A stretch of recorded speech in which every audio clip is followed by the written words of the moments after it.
Welcome my channel TKB official. তোমরা সবাই ভালো আছো? তোমরা গত ক্লাসে ভেদ সম্বন্ধে জেনেছিলে। ভেদ কি সেই পুরানো আলোচনাটা একটু স্মরণ করে নিই। ভেদ হলো দুটি চলের সম্পর্ক। যেহেতু দুটি চলের মধ্যে সম্পর্ক দু রকমের, সরল সম্পর্ক আর ব্যস্ত সম্পর্ক, তাই সরল সম্পর্ক থাকলে সরল ভেদ আর ব্যস্ত সম্পর্ক থাকলে ব্যস্ত ভেদ হয়। আবার যখন দুটি চলের ভাগফল ধ্রুবক পেয়েছিলাম তখন বলেছিলাম চল দুটির মধ্যে সরল ভেদ থাকবে, আর দুটি চলের গুণফল যখন ধ্রুবক পেয়েছিলাম তখন বলেছিলাম চল দুটির মধ্যে ব্যস্ত ভেদ থাকবে। আমরা সেই আলোচনা থেকেই আমরা দুটো সমস্যার সমাধান করেছিলাম। আজকেও কিছু কিছু সমস্যার সমাধান করব। আমি বোর্ডে 4 দাগে 2 সমস্যাটা তুলেছি। আজকে এই সমস্যাটা সমাধান করার আগে আমরা ছোট্ট একটু আলোচনা করব, যেটা তোমরা অলরেডি শিখে ফেলেছো। সেটা অবশ্য ভৌত বিজ্ঞানের বিষয়, গ্যাস চ্যাপ্টার। গ্যাস চ্যাপ্টারে তোমরা বয়েলের সূত্র এবং চার্লসের সূত্র ভালো করে পড়েছো। বয়েলের সূত্রটা আমরা এইভাবে শিখেছি যে স্থির উষ্ণতায় গ্যাসের আয়তন চাপের সহিত ব্যস্তানুপাতে পরিবর্তিত হয়। অবশ্য গ্যাসের ভর স্থির থাকতে হবে। আবার চার্লসের সূত্রে কি শিখেছি না, নির্দিষ্ট ঘরে গ্যাসের আয়তন স্থির চাপে গ্যাসটির পরম উষ্ণতার সঙ্গে সরল ভেদে পরিবর্তিত হয়। তাহলে সেই দুটো কথা আজকে আমরা লিখব। যে মনে করি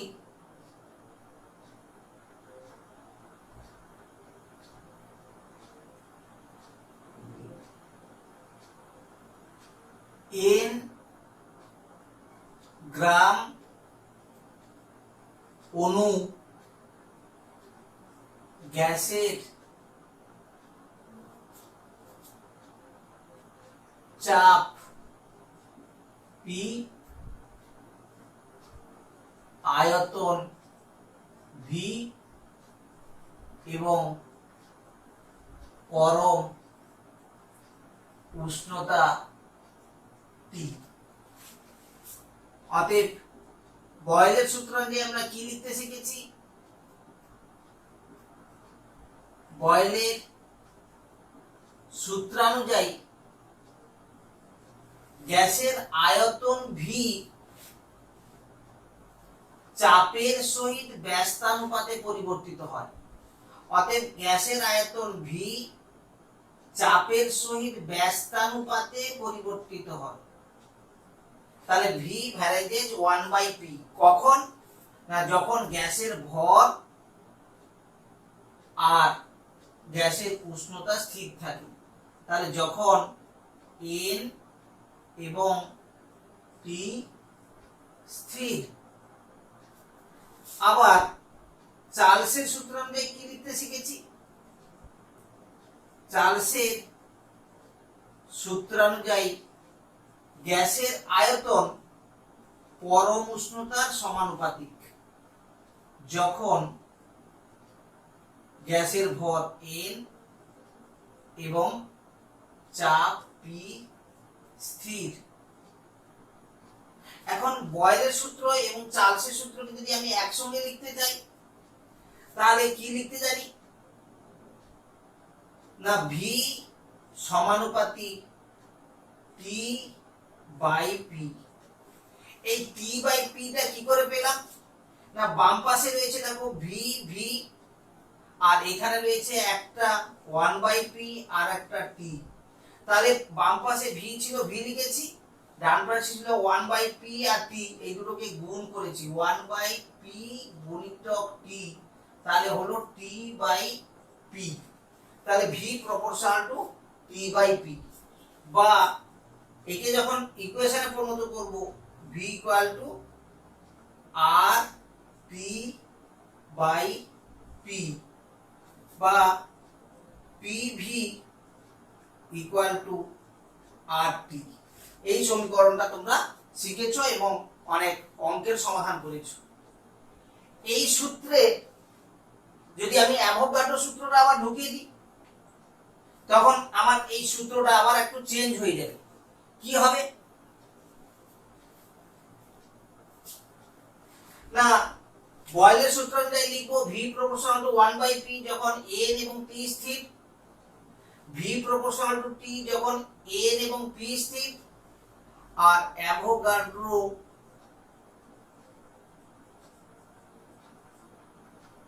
সূত্র অনুযায়ী ভি সমানুপাতি n, অর্থাৎ গ্যাসের আয়তন গ্যাসের ভরের সমানুপাতিক হয় যখন P ও P স্থির। তাহলে তিনটা সূত্রকে যখন সমন্বয় করব তখন আমরা কি পাবো না, ভি সমানুপাতিক এই তিনটাকে গুণ করে ফেলি, তাহলে কত 1/p গুণিতক t গুণিতক n, তাহলে কি হলো n p বাই p, তাহলে সমানুপাতি আমি লিখব n p বাই p, বা v equal to r n p by p, বা pv equal to n r t। এটা হচ্ছে আদর্শ গ্যাসের সমীকরণ। তাহলে দেখো আমরা অঙ্কের ক্লাসে কিছু ভৌত বিজ্ঞান আলোচনা করে নিলাম, যেটা তোমার অঙ্ক করতে কাজে লাগবে, অথবা বয়েলের সূত্র এবং চার্লসের সূত্রের সমন্বয় সূত্রটা কিভাবে তৈরি করব এবং আদর্শ গ্যাসের সমীকরণটা কিভাবে লিখে প্রকাশ করব। আমার কিন্তু এখানে মূল উদ্দেশ্য কিন্তু ভৌত বিজ্ঞান পড়ানো নয়। যে কথাটা আমরা পড়ব সেটা হচ্ছে, আমরা ভেরিয়েশন যখন আলোচনা করেছিলাম সরল ভেদ এবং ব্যস্ত ভেদ নিয়ে আলোচনা করেছি, কিন্তু এখানে একটা আমাদের উপপাদ্য মুখস্থ রাখতে হবে বা জানতে হবে, সেটা হচ্ছে যৌগিক ভেদের উপপাদ্য। যৌগিক ভেদের উপপাদ্য, যেটা তোমাদের বইতে রয়েছে, দেখে নাও। যৌগিক ভেদের উপপাদ্যটা কি না, আমি x y z তিনটি চল নিলাম, এরা এমন ভাবে সম্পর্কযুক্ত যে x সমানুপাতি y যখন z ধ্রুবক, আবার x সমানুপাতি z যখন y ধ্রুবক। তাহলে আমি কি লিখতে পারবো, তাহলে x সমানুপাতি yz হবে যখন y এবং z পরিবর্তিত হয়। তাহলে কি বুঝলাম না, x y z তিনটি চল এমন ভাবে সম্পর্কযুক্ত যে x সমানুপাতি y যখন z ধ্রুবক, আবার x সমানুপাতি z যখন y ধ্রুবক। তাহলে x সমানুপাতি কি হবে, ডান পাশে যতগুলো চল থাকবে তাদের গুণফলের সঙ্গে সরল ভেদে থাকবে। এটা হচ্ছে যৌগিক ভেদের উপপাদ্য। এই নিয়মটা না জানলে আমরা অনেকগুলো সমস্যার সমাধান করতে পারবো না। তাই যৌগিক ভেদের উপপাদ্যকে প্রয়োগ করে আমরা বয়েল এবং চার্লসের সূত্রের সমন্বয়ে সূত্রটা তৈরি করেছিলাম, PV = RT, PV = RT, এবং তিনটা চলকে একসঙ্গে নিয়ে কি না আমরা আদর্শ গ্যাসের সমীকরণ PV = nRT এই সমীকরণটা গঠন করলাম, PV = nRP। তাহলে দেখো এখানে ভিটা 1/p এর সঙ্গে সরল ভেদে, ভিটা t এর সঙ্গে সরল ভেদে, ভিটা এন এর সঙ্গে সরল ভেদে আছে, তাহলে বাম পাশে একটাই চল ভি, ডান পাশে তিনটা চল, তাদের দেখো গুণফলের সঙ্গে সরল ভেদে আছে। তাহলে দুটো শুধু তিনটা চল নয়, এখানে চারটা চলের ক্ষেত্রে প্রযোজ্য, পাঁচটা চলের ক্ষেত্রে প্রযোজ্য হবে। তাহলে একাধিক চলের ক্ষেত্রে আমরা এই যৌগিক ভেদের উপপাদ্যটা প্রয়োগ করতে পারবো। তাহলে দেখে নি এবারে অঙ্কটা কিভাবে সমাধান করা যাবে।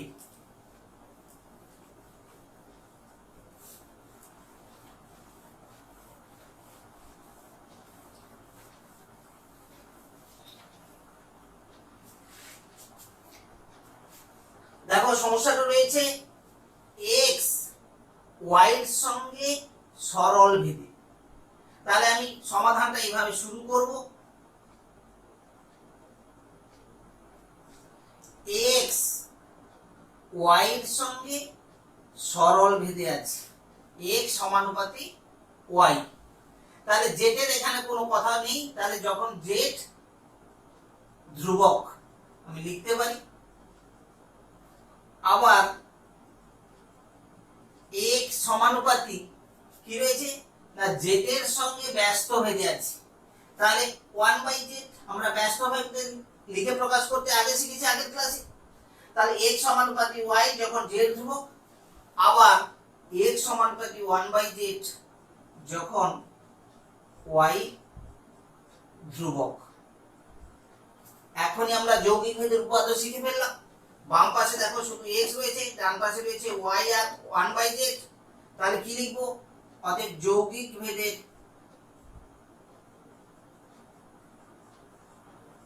ভেদের নিয়মে পাই কি পাই না x সমানুপাতিক y/z বা x equal to k into y/z। k একটি অশূন্য ভেদ ধ্রুবক। এখন তোমাকে বলা আছে y যখন 4 z যখন 5 হয় তখন x এর মান 3। তাহলে প্রথম ক্ষেত্রে x y z তিনটার মান দেওয়া আছে। তাহলে প্রথম শর্তানুসারে প্রথম ক্ষেত্রে x equal to 3, y equal to 4, z equal to 5 বসিয়ে পাই কি পাচ্ছি, x এর জায়গায় 3 বসিয়ে দিই, k থাকলো ইনটু y এর জায়গায় কত 4 আর z এর জায়গায় কত 5। তাহলে যদি আমি বজ্রগুণ করি তাহলে কি পাচ্ছি না 4k ইকুয়াল টু 15 বা k ইকুয়াল টু 15/4। তাহলে দেখো যে ভেদ সম্পর্ক লিখেছিলাম k এর মানটা অজানা ছিল, k একটি অশূন্য ভেদ ধ্রুবক। এখন x y z এর মান বসিয়ে দিতে k এর মানটা জানা হয়ে গেল। তাহলে নির্ণেয় ভেদ সম্পর্কটি হলো নির্ণেয় ভেদ সম্পর্কটি হলো কি না x ইকুয়াল টু k না লিখে k এর মানটা এটা বসিয়ে দেব 15/4 y/z। এখন দ্বিতীয় ক্ষেত্রে যাও, বলেছে y equal to 16 z equal to 30 হলে x এর মান নির্ণয় করি। তাহলে দেখো y আর z এর মান দেওয়া আছে, বসিয়ে দেব। তাহলে উপরের ভেদ সম্পর্কটিতে উপরের সম্পর্কটিতে y equal to 16, z equal to 30 বসিয়ে পাই কি পাই না x ইকুয়াল টু 15/4 গুণিতক y এর মান তো জানি 16, z এর মান কত জানি না 30 ইকুয়াল টু 15 দুগুণে 4 4 2 দুগুণে ইকুয়াল টু 2। অতএব y equal to 16, z equal to 30 হলে x ইকুয়াল টু 2 হবে। আশা করি সবাই বুঝতে পেরেছ অঙ্কটা। তাহলে আবার একবার স্মরণ করি নি অঙ্কটা কিভাবে করা হলো। আগে যেভাবে যা শর্ত দেওয়া আছে শর্ত অনুযায়ী প্রথমে গণিতের ভাষায় প্রকাশ করব। x y এর সঙ্গে সরল ভেদে, তাহলে x সমানুপাতিক y, z যখন ধ্রুবক, আবার z এর সঙ্গে ব্যস্ত ভেদে, তাহলে আবার x সমানুপাতিক 1/z যখন y ধ্রুবক। তাহলে বাম পাশে x চল রয়েছে, ডান পাশে y আর 1/z দুটো চল রয়েছে। তাহলে যৌগিক ভেদের নিয়মে আমরা জানি কি না, ডান পাশে যে চলগুলো থাকবে তাদের গুণফলের সঙ্গে সরলভেদ থাকবে। তাহলে x সমানুপাতিক y/z হলো, বা x k * y/z, k একটি অশূন্য ভেদ ধ্রুবক। এখন x y z এর মান দেওয়া আছে, সেই সম্পর্কটাকে বসিয়ে দিতে আমি k এর মান পেয়ে গেলাম, k এর মানটা পুট করে দিতে ভেদ সম্পর্ক পেয়ে গেলাম, k এর মানটা জানা হয়ে গেল। এখন y এর মান z এর মান দেওয়া আছে, সেইটা বসিয়ে দিলে আমরা x এর মান নির্ণয় করতে পারলাম। এই মতো তোমরা 4 এর দাগে সব অঙ্কগুলো তোমরা করে নিতে পারবে। আমি 5 এর দাগে 3 এর প্রবলেমটা সমাধান করছি। দেখে নাও, 5 এর দাগে 3 সমস্যাটা রয়েছে। যদি a সমানুপাতিক b, b সমানুপাতিক 1/c, c সমানুপাতিক d হয়, তবে a ও d এর মধ্যে ভেদ সম্পর্ক নির্ণয় করো। তাহলে সমাধানটা কিভাবে করছি দেখে নিই একটু।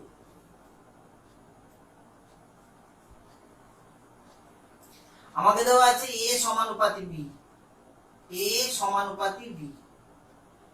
অতএব আমি কি লিখতে পারি একে সমীকরণ যখন প্রকাশ করব না, a equal to k1b, k1 একটি অশূন্য ভেদ ধ্রুবক, k1 একটি অশূন্য ভেদ ধ্রুবক। দ্বিতীয় সম্পর্কটা দেখি, b সমানুপাতিক 1/c। অতএব এখানেও কি লিখতে পারবো, b equal to k2 into 1/c, k2 একটি অশূন্য ভেদ ধ্রুবক। তৃতীয় সম্পর্কটা লিখি, c সমানুপাতিক b।